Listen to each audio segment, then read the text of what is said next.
Do you expect to make any changes to your coaching staff after the season? Like I said to you before, we got this bowl game to play, and we're always going to evaluate it.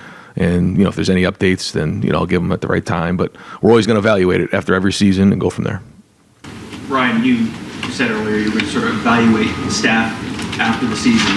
What are the specific factors that you are evaluating, and what's the standard that they're being evaluated against? Yeah, we the first thing is recruiting.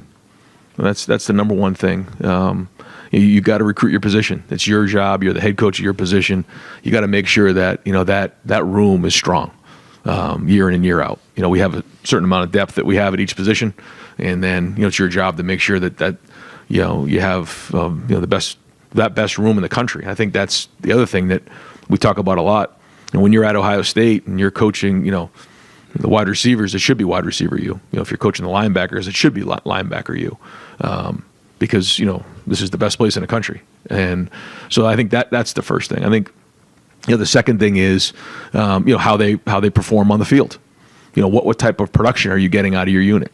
And a big part of that is the development. When if you're recruiting really well, and then you're developing your players, then usually you're going to get production. And then the last thing is just what are you bringing schematically to the table? Are you putting your guys in a situation to be successful? And that's our job as coaches.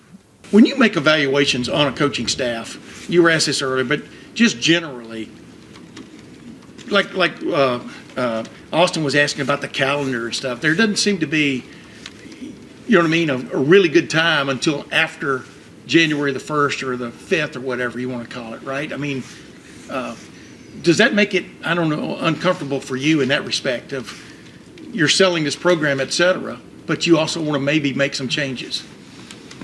Yeah, you have to take into consideration the timing of everything. Yeah, and so we'll do that. But yeah, you go through the season and you work through the season, and then you come up for air and figure out what you need to do to fix things and how you need to make changes if appropriate.